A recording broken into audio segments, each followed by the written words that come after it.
Nobody here has a walled office. Well, I have three walls, but I don't have a front wall.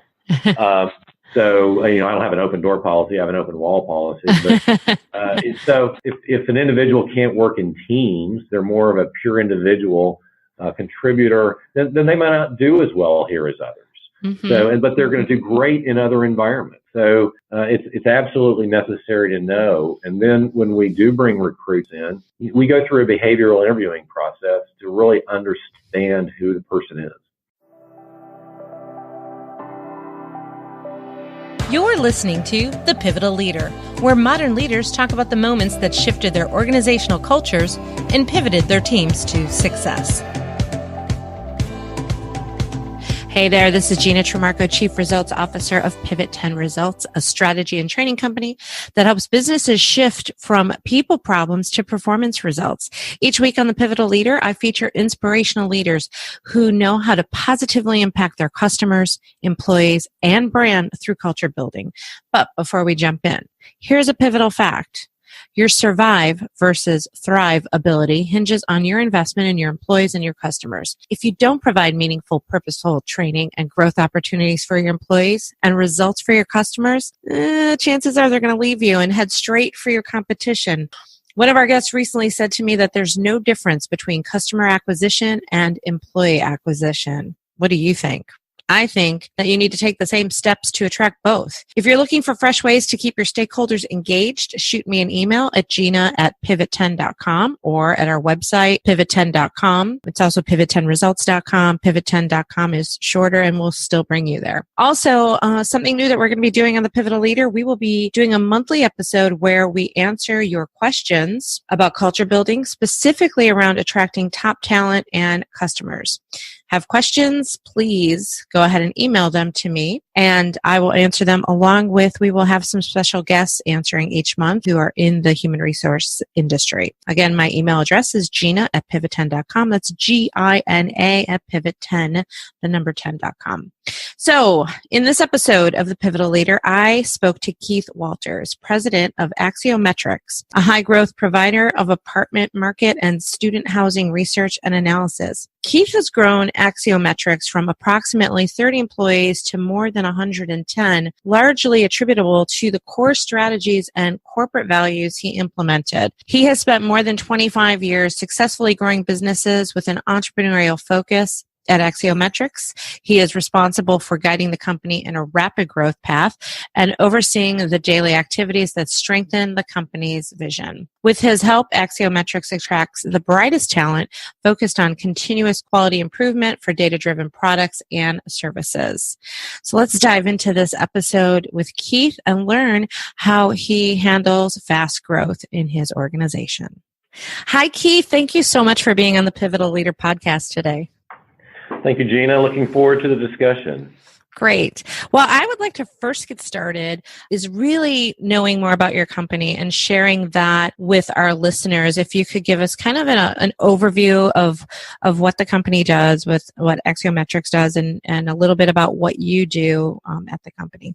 Absolutely. Axiometrics is the industry gold standard, if you will, in the real estate data and analytics space surrounding information about the apartment or multifamily industry. We provide data analytics and answers to all different pieces of the ecosystem related to apartments. For example, we have information for property managers, owners, developers, banks, lenders, and so forth, helping them make their investment decisions. Those would be your primary clients. That's the personas of our clients, right? And how long have you been there? Well, I've been full-time with Axiometrics for 5 years, and actually I was an outside consultant and director for 4 or 5 years prior to that. I know that you've grown the company from roughly 30 to 110, Blake. I don't know if I've got my numbers right. I'm always fascinated by growth. How did you get to that growth space, and what were some of the challenges along the way? Yeah, absolutely. And I the numbers, we actually moved into a new facility about the same day or day after I started 5 years ago. And I think we moved into this building with, 23 or 24 people. I think we have around 150 now. So it's fast growth. And what we did was we decided to become a growth company. And in order to do so, we had to decide what it is, why we were in business, what is it we do, and what's our focus going to be. And then create a business that concentrates on that focus. And several key elements of it. One was creating what we call an operating system to run the company on. And the other is focusing on the culture that we wanted the company to have. What kind of culture did you want it to have? And is that what exists today? And how did you get to that? I absolutely think it's what we wanted. What it is today is what we wanted it to be. And there's always improving. We're always looking at how do we improve it? But we went through an exercise 5 years ago to really understand what our culture is. Every organization has a culture. The question is, do you know what it is, and is it what you want? And we evaluated what it was, the best parts of the culture, defined those parts, and then over the years have just been continually broadening and deepening the impact and the emphasis on culture. We are what you would call a culture-first organization. How would you describe your culture to somebody that might be interested in either working with you or working for you? Well, we use a number of defined mechanisms to define the culture. One of them is the set of core values. And the core values we defined are passion, accuracy, commitment, team spirit, and transparency. Mm-hmm. So those, and we call it PACT, but they're subjective. Those are the elements that define who we are. And then that was the starting point of the definition of our culture. And then over the years, we've just added more and more layers on to reinforce those things. One of the things we added on a few years after that, as far as our culture is concerned, is something called core behaviors. Core values are subjective. And we started asking the question, what are the specific behaviors that exist within the framework of our core values that are most important for us to achieve our results? And we didn't come up with this, by any means. This was a kind of a stealing from Ritz-Carlton. Ritz uses I think the 12 gold standards or something like that with the employees, and it's a very similar thing. We came up with 30 core expected, truly required behaviors within our organization. And we focus on those on a regular basis. As a matter of fact, every week we focus on one of those 30 behaviors, and then we just cycle through them on and over again. I'm curious on that. That's really fascinating. You focus on one every week. So how do you do that? How is that implemented, communicated, executed? Great question. So there's a whole blend here of the culture and the culture embracing the operating system that we use. And part of the operating system, and it's, again, part of the culture, and one of our cultural items was transparency, is that we are constantly huddling and meeting. We have a rhythm of communication within the organization. And one of our regular rhythm points in communication is we do every Monday a company-wide huddle. And in that company-wide huddle, we focus on performance metrics by group, and results is just a quick boom, boom, boom, reporting on the metrics, the key performance indicators, the priorities that people are working on. And then as part of, announcements and other discussions, but as part of that, we review the weekly behavior. Then it's reinforced. All of our conference rooms are glass walled. Every week, the current behavior is, marked, marker marked on the glass. So wherever you walk, you see it. It's on the door as you walk into the conference room. It's right there at eye level.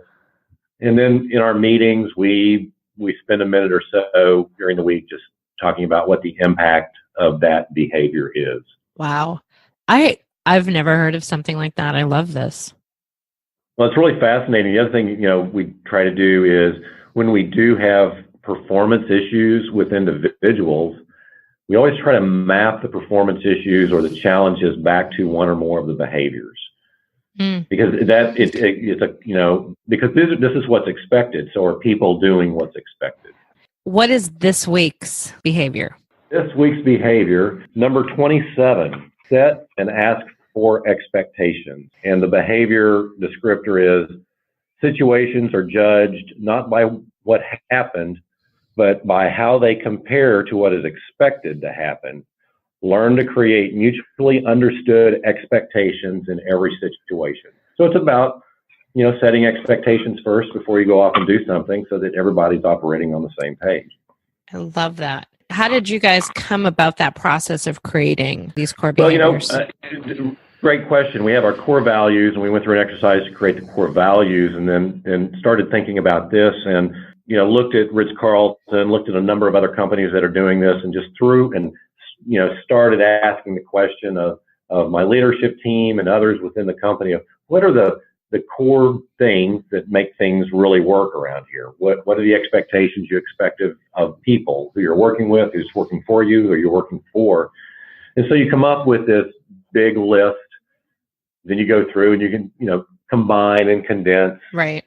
And then, I was looking for 30 because it fits onto a fold out card that's the size of a business card folded out, but it fits nicely that everybody can have and keep it handy. And so we just went through an iteration process and narrowed it down to the 30 most important things with a description for each. And we made sure they all tie back to one or more of our core values. And then I'm guessing that you also use this as a benchmark for performance reviews as well. We use our core values as a benchmark in our performance evaluation, if you will, or how we feel like somebody is measuring in the company.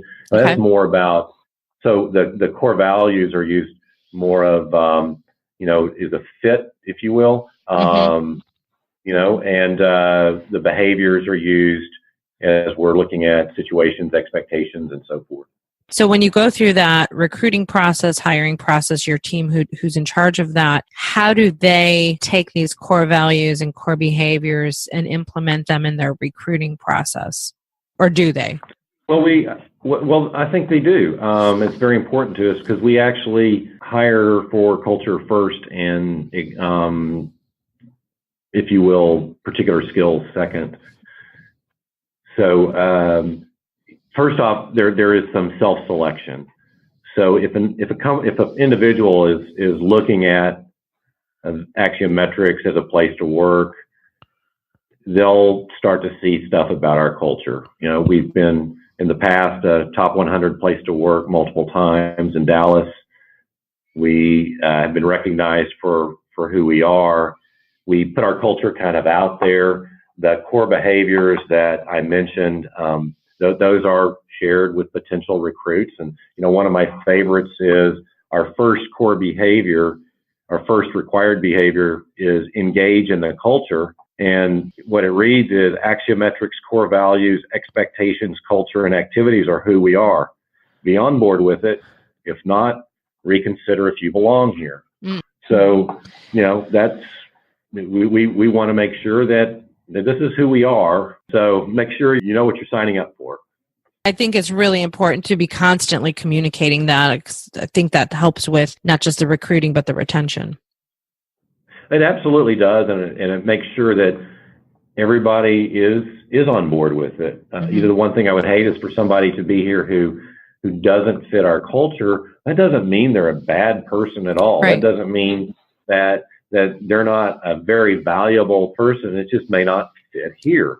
For example, we're very team oriented. We have a completely open environment. Nobody here has a walled office. Well, I have 3 walls, but I don't have a front wall.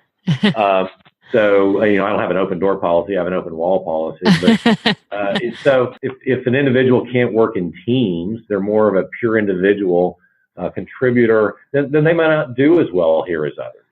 So, but they're going to do great in other environments. So it's absolutely necessary to know. And then when we do bring recruits in, we go through a behavioral interviewing process to really understand who the person is.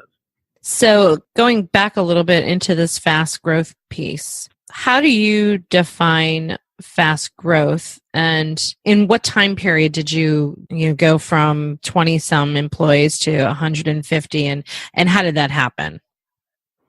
I guess that's over a 5-year period. Okay. That's over a 5-year period, and how it happened was just focus. It was really the key to it. Focusing on what we do, why we are good at what we do, why would our value proposition differentiate from our competitors, and just focusing on it. We define growth as top line revenue growth. I'd have to go back and look at the numbers, but I think we've averaged 40% on a year-over-year basis. So that number may be a little bit off, but I have to go back and look. But it's rapid growth, and being part of a growth company is so different than being part of a company that's in a different place in their life cycle. And it's part of the culture. Every new employee that comes on board, I spend time with talking about who we are, what our culture is, what our operating system is, what are the challenges of a growth company, and here's how it's going to impact you. Mm-hmm. And here's the pluses, here's some of the minuses, and so forth. And so getting all the employees, all the people here together in that growth, celebrating the growth, driving the growth, that's all contributes to the growth. And you mentioned challenges, because that was another question I had for you, is what are, and this is for companies who are going through fast growth, who struggle with it, so this will help them. What are some of the challenges of fast growth, and were those challenges you anticipated? And then how did you prepare for them, and how did you handle them when you had challenges that were unexpected? No, that's a great question. And there's a lot of different answers to it. One is just a mindset that as a growth company, what you were doing yesterday is not what you're going to be doing today, and what you're doing today is not going to work tomorrow. One of the other aspects of it is, as a fast growth company, don't think about building a company or an organization for where you are. Think about building an organization for where you want to be. Mm-hmm. So we focus on putting organization, infrastructure, and so forth in place ahead of the need. And we are not by any means experts at that. So we might think of one thing and miss two or three, but think as far ahead as possible in doing that. A lot of it also is, it kind of gets back to the culture a little bit and how we communicate with the employees. A little less so now, but back when we were a lot smaller, and somebody may come in and say, okay, I'm here to interview for a job, and what is my career path over the next 3 to 5 years? And my answer is, what do you want it to be? Mm-hmm. Because the positions we have now are not the positions we're going to have in the future. We have roles now, departments now that we didn't have a year ago. So what is it you want to do? Where do you want to take us? And take us there. So you have to have, and that's part of the hiring process. And it's really interesting. There's a challenge sometimes for individuals to move from a non-growth company into a growth company, because it does present a unique set of challenges and opportunities. The dynamics of it, not everybody is comfortable with the dynamics involved in a mm-hmm. growth company. Yeah. And by dynamics, I just mean the changing environment. Yeah. And when it comes to challenges, would you say that obviously change would be one of those challenges? What are other challenges that people have to accept and adapt to? Part of it is there's regulatory challenges. As you hit certain sizes of employees, you have to do different things. There are competitive challenges, and this is actually an interesting one, because we went from being a company quiet and small to having a super large presence, bigger than our size in the industry, which attracts competition, and there's pluses and minuses to that. But now we are, more recognized as a competitor, so our competitors focus on us more. Mm-hmm. So that's another example of a challenge that goes along with growth. What is one of your most challenging situations that you've had? I like to call it a pivot, that you had to pivot in business, and what resulted from some of those difficult decisions you had to make? I would say it was actually the decision which was made, before I came on board full time, and while I was working consulting and on the board of the company, was the decision to change the company from what was if you will, a lifestyle company, an entrepreneur, our founder, it built a great small company, and to turn it into a growth company. That's a big decision. That's a decision that many entrepreneurs can't make or try to make, but are unwilling to let go or trust others in the manner needed to really grow an organization. And so that was probably the most challenging pivot. And the founder of our company, my partner, he's just done a great job of making that pivot. That pivot is really hardest, I think, on the entrepreneurial founder. It's a very difficult change to make. That's such a great point, and I haven't heard that response ever come up. And there are, I see a lot of companies who struggle with fear of success. Mm-hmm. And I think when you're trying, is it fear of? I don't know if it's fear of. I would say it's fear of letting go. Okay. More than fear of success. One of the great books on this is a classic. It's called The E-Myth. Oh yeah. Uh-huh. That you have to move from working in the business to working on the business. Correct. And most entrepreneurs, which is so fantastic, just really have they have a special way to do something which really makes it unique and competitive and create the business and grow the business to a certain point. But after that point, you've got to then scale, and letting go in order to scale is very difficult. Going from being the baker to running a bakery, that's a different thing. And the statistics around this are very interesting. And this may be based on a 2010 census or whatever, but the number of companies over $10 million of revenue in the United States only represents 3.6% of the companies in the United States. And the number of companies over $50 million in revenue only represents 0.76% of the companies in the United States. And so that $10 million challenge, which is around the 70 to 100 employee for a lot of companies, is just such a barrier for most entrepreneurial organizations, because that is when you have to really broaden your leadership. You've got to put in more infrastructure, and that's a difficult challenge. That's kind of a let go and trust others point for a lot of entrepreneurs. What would be some of your advice on that for that entrepreneur who struggle with the letting go and going from being the baker and doing what they really do well to letting others do it, because they have this struggle of, this is what I'm really good at and this is where I want to be focused. Can I just do this and let everybody else do everything else? Absolutely. I'm going to mention a book. It's called Rocket Fuel. And it was written by a guy named Gino Wickman and Mark Winters, and I know about it because we're actually mentioned in it, but it's a concept that the entrepreneur elevating themselves more to a visionary and then bringing somebody else in to integrate the business with them. Did he also write Traction? He did. That's what I thought. And that Traction, I mentioned we use an operating system and in running our company, and a lot of it is, not completely, but a lot of it is based on Traction. On Traction, yeah. That's a really great book, too, when it comes to that. It absolutely is. The other one I'll mention is Rockefeller Habits by Vern Harnish, which we use some elements from that as well. It also sounds like, another way to really build and scale and go from lifestyle to fast growth is educating yourself and reading and seeing what other people do and putting together a plan that's going to help you get there.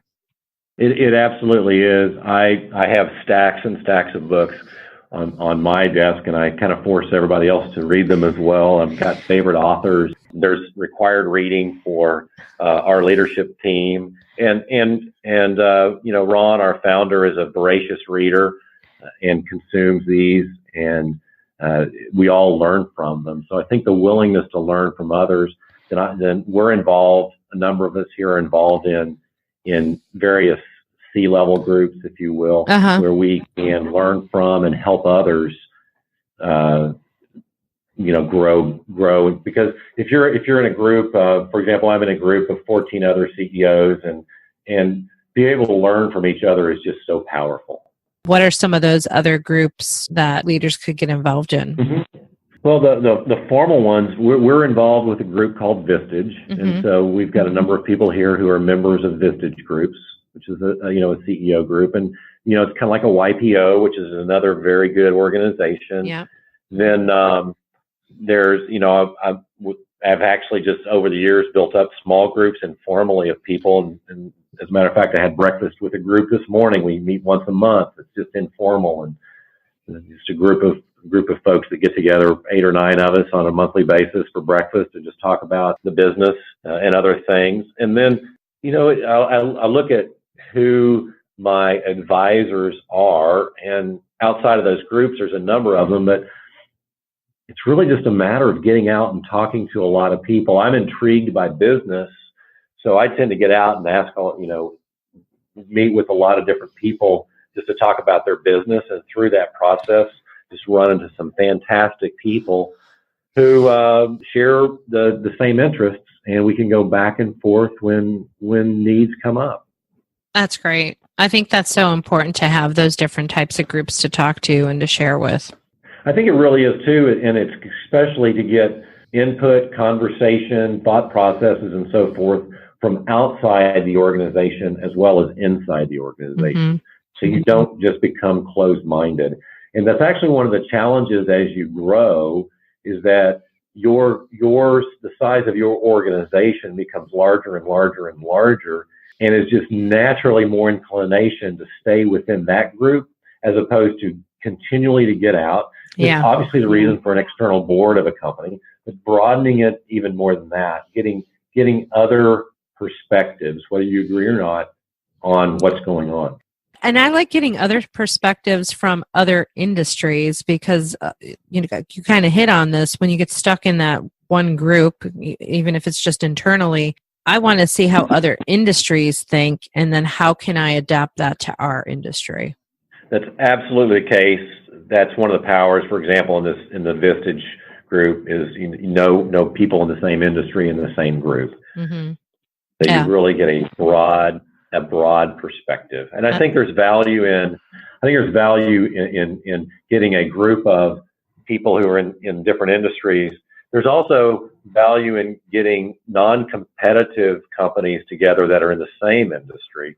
The auto industry a number of years ago created what's called a 20 group concept, and it now exists in other industries where you would, across a geography, pull in C-levels from different companies that are in the same industry that don't compete with each other. So, for example, in the auto industry, auto dealers from different geographies that don't compete with each other, and learn industry specific. Right. So I think the blend of both outside perspectives is very helpful.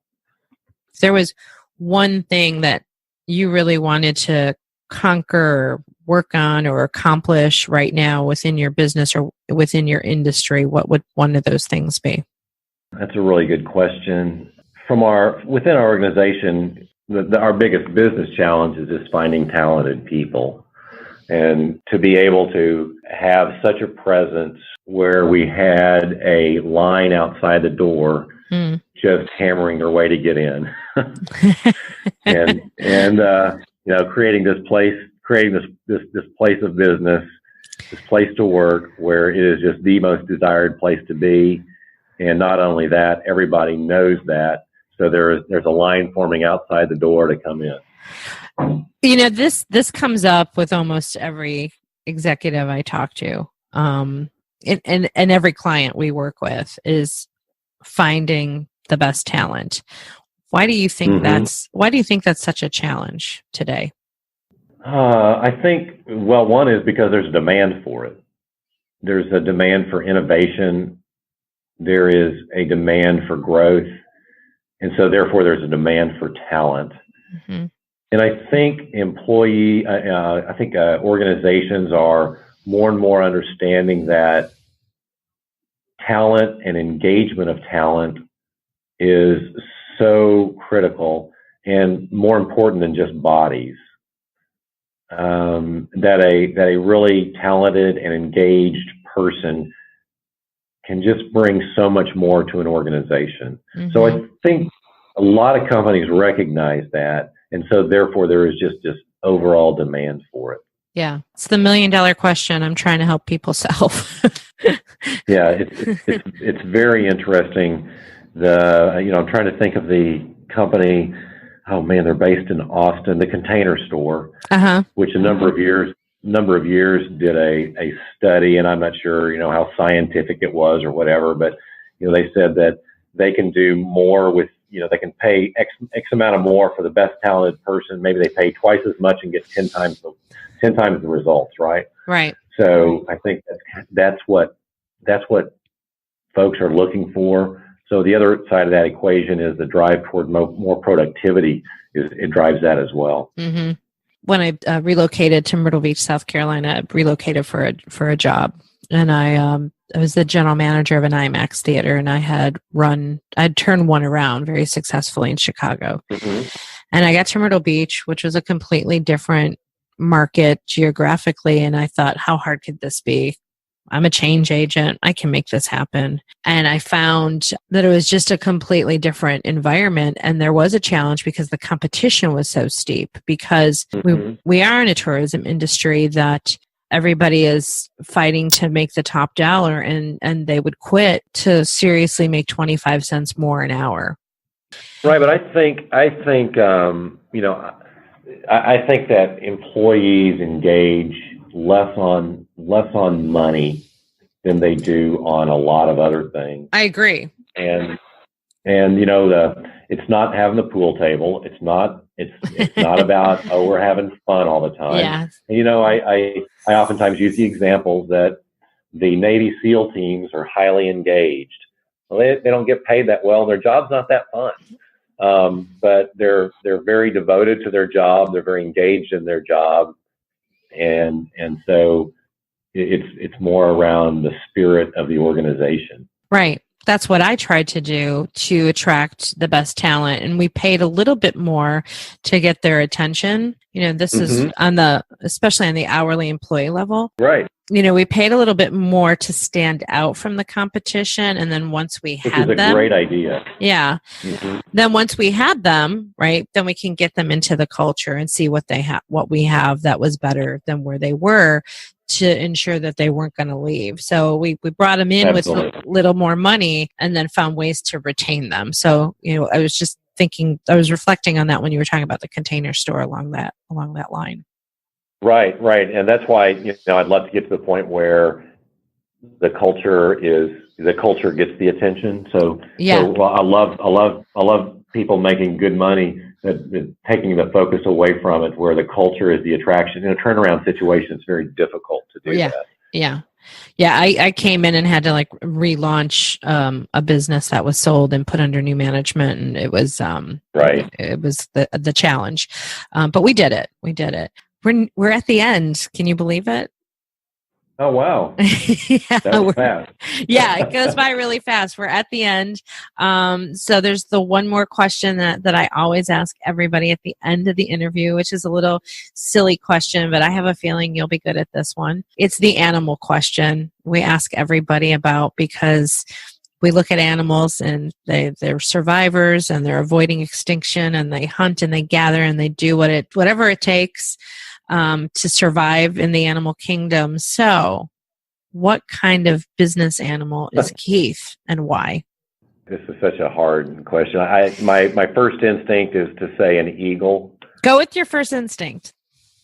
I would say an eagle. Okay. It's there's a I'm kind of more of a introspective person. Can be love to soar. Push the limits, and stand up and look around and take that high level view of things, and then dive down to get whatever's needed to get something done. And then there's the other aspect of it, which is that, the pride and distinction that kind of may align with as well. That's great. That's awesome. Thank you for indulging me with a silly question. No, absolutely. This is a great conversation. Yeah, this has been a lot of fun. I have a feeling we may talk in the future because I'd like to stay connected to smart leaders that I feel a connection to. So really enjoyed talking to you prior to our recording and during this recording, but it's time for us to wrap it up. So I want to thank you so much for taking time out of your busy schedule today to be on the Pivotal Leader, Keith. You're quite welcome. And if you need to talk to the smart leaders, I'll let you talk to my leadership team.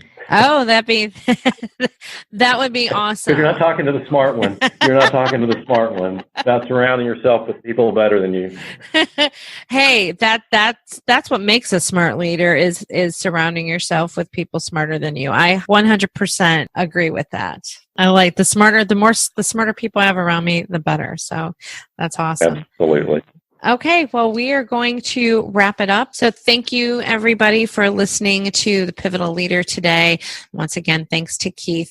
In our show notes for this episode, you will find more information about Keith. Oh, Keith, is there anywhere specific that if anybody wanted to connect with you, that you would like them to go to connect with you? Actually, you can just go to our website, and I believe it has some contact information there. Great. It's axiometrics.com. Okay, great.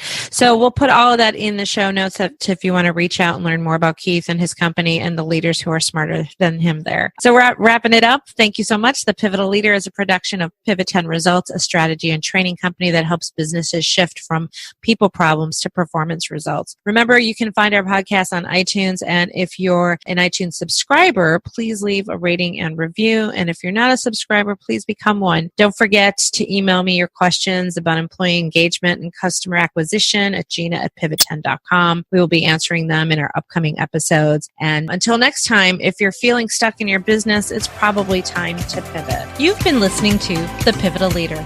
To learn more about how to shift your culture and pivot to success, visit pivot10results.com. That's pivot10results.com.